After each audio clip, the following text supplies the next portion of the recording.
So ನಿಮ್ಮ ಒಬ್ಬ ಸಹೋದ್ಯೋಗಿಯನ್ನು ಕಳ್ಕೊಂಡಿದ್ದೀರಾ. So ಎಷ್ಟು ನೋವಾಗ್ತಿದೆ ಸರ್? ತುಂಬ ಕರಾಳವಾದ ದಿನ. ನನಗೂ ಗೊತ್ತಿರಲಿಲ್ಲ. ನೆನ್ನೆ ರಾತ್ರಿ ನನಗೆ 11:25 ಜೆ ಕೃಷ್ಣ ಅವರು ಫೋನ್ ಮಾಡಿ ನೋಡೋ ಈಗ ಆಗಿದೆಯಂತೆ ಅಂತಂದರು. ಅದಾದಮೇಲೆ ನಾನು ಒಂದು ಕಡೆ 4-5 ಕಡೆ ಎನ್ಕ್ವೈರಿ ಮಾಡಿದೆ. ಬಂದಂತಹ ರಿಪೋರ್ಟ್ ಏನು ಅಂತಂದರೆ, ಇಲ್ಲ ಸ್ಪರ್ಶ ಹಾಸ್ಪಿಟ್ಲಲ್ಲಿದ್ದಾರೆ, ಹಾಗೆ ಹೀಗೆ ಈ ಥರದ್ದೆಲ್ಲ ಇತ್ತು. ಬಟ್ ಅರ್ಲಿ ಮಾರ್ನಿಂಗ್ 5:30ಗೆ ತುಂಬ ಅಥೆಂಟಿಕ್ ಆಗಿ ಬಂದಂಥ news that is no more ಅಂತ. ಬೆಂಕಿ ಅಷ್ಟೇ ಆ ಜೀವ. ನಾನು ಪ್ರಾಯಶಃ ಮನುಷ್ಯನಲ್ಲಿ ಒಂದು ಜ್ವಾಲಾಮುಖಿ, ಮನುಷ್ಯನಲ್ಲಿ ಒಂದು ಜಮದಗ್ನಿ ಅಂತ ಏನಾರು ನಾವೆಲ್ಲ ಹೆಸರುಗಳನ್ನ ಕೇಳಿದರೆ ಅದಕ್ಕೊಂದು ಪ್ರತಿರೂಪ ಯಾರು ಅಂತಂದರೆ ಡೇವಿಡ್ ಅಂತ ಹೇಳಲಿಕ್ಕೆ ಇಷ್ಟಪಡ್ತೀನಿ. ಯಾರಿಗೂ ತಲೆ ಬಾಗ್ತಾ ಇರಲಿಲ್ಲ, ಯಾರಿಗೂ ತಲೆ ಕೆಡಿಸ್ಕೋತಾ ಇರಲಿಲ್ಲ.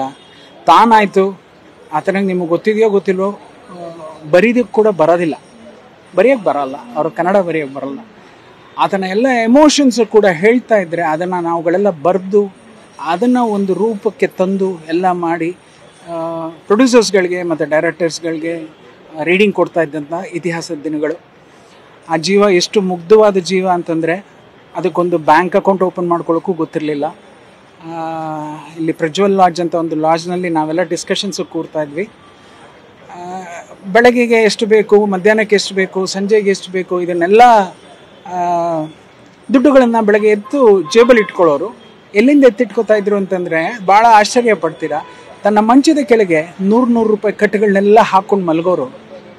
ಏನು ಅಂದರೆ ಬ್ಯಾಂಕ್ ಅಕೌಂಟ್ ಓಪನ್ ಮಾಡೋಕ್ಕೆ ನನಗೇನೇನೋ ಕೇಳ್ತಾರೆ, ಅದೆಲ್ಲ ನನ್ನ ಹತ್ರ ಇಲ್ಲ. ಏನಾದರೂ ಹೆಚ್ಚು ಕಮ್ಮಿ ಆದರೆ ಏನು ಕಂದ ಅಂತಂದರೆ, ಕಷ್ಟಪಟ್ಟು ದುಡ್ದಿರೋದು ರವಿ, ಯಾರು ಹಂಗೆ ಕದ್ಕೊಂಡು ಹೋಗೋಕ್ಕಾಗಲ್ಲ ಅಂತೆಲ್ಲ ಹೇಳಿ ಮಂಚದ ಕೆಳಗೆ ದುಡ್ಡನ್ನು ಹಾಕ್ಕೊಂಡು ಮಲಗ್ತಾ ಇದ್ದಂತಹ ಲಕ್ಷ್ಮೀಪುತ್ರ. ಏನು ಮಾಡೋಕ್ಕಾಗಲ್ಲ, ಸಮಯ ಸಂದರ್ಭ ಅವರನ್ನು ಸ್ವಲ್ಪ ಹೇಳ್ತಾರಲ್ಲ ಅಪ್ಸ್ ಆ್ಯಂಡ್ ಡೌನ್ಸ್ ಇದ್ದೇ ಇರುತ್ತೆ ಅಂತ, ಆ ಥರ ಆಯಿತು. ಲಾಸ್ಟಲ್ಲಿ ಹಿ ವಾಸ್ ಟು ಫ್ರಸ್ಟ್ರೇಟೆಡ್. ಏನೂ ಒಂದು ಅವಕಾಶಗಳು ಸಿಗ್ತಾ ಇಲ್ಲ ಅಂತ, ಇಲ್ಲ ತನ್ನನ್ನು ಅರ್ಥ ಮಾಡ್ಕೊಳ್ಳೋರು ಯಾರೂ ಇಲ್ಲ ಅಂತ. ಆ ನಿಟ್ಟಿನಲ್ಲಿ ನಮ್ಮನ್ನೆಲ್ಲ ಇವತ್ತು ಬಿಟ್ಟು ಹೊರಟು ಅಷ್ಟೇ. ಅದೇ ತುಂಬ ಗೊಂದಲಗಳಿದೆ. ಏನು ಅಂತಂದರೆ ಅವ್ರಿಗೆ ಯಾರೂ ಇಲ್ಲ.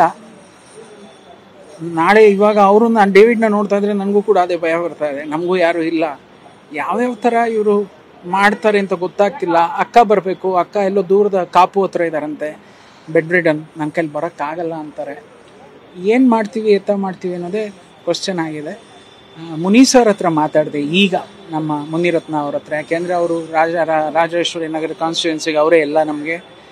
ಆ್ಯಂಡ್ ಚಿತ್ರರಂಗಕ್ಕೂ ಕೂಡ ಅವರೆಲ್ಲವೂ ಆಗಿರೋದ್ರಿಂದ ಅವರೆಲ್ಲೋ ಇದರಲ್ಲಿದ್ದಾರಂತೆ, ಅದೇನಂತಾರೆ ಧರ್ಮಸ್ಥಳದಲ್ಲಿದ್ದೀನಿ ಅಂತಂದರು. ಬೆಳಗ್ಗೆ ನಾನು ಬರೋವರೆಗೂ ಒಂಚೂರು ಎಲ್ಲ ಶಾಂತವಾಗಿರಿ, ಬಂದ ತಕ್ಷಣ ದೊಡ್ಡದಾಗಿ ಏನಾದ್ರು ಮಾಡಿ ಕಳಿಸ್ಕೊಡೋಣ ಅವ್ರನ್ನ ಅಂತಂದರು. ಅವ್ರ ಪಿಕ್ಚರ್ಗೂ ಅವರು ರೈಟರಾಗಿ ದುಡಿಬೇಕಾಗಿತ್ತು, ಇಷ್ಟರಲ್ಲೇ ಮಿಸ್ ಆಯಿತು ಅಷ್ಟೇ.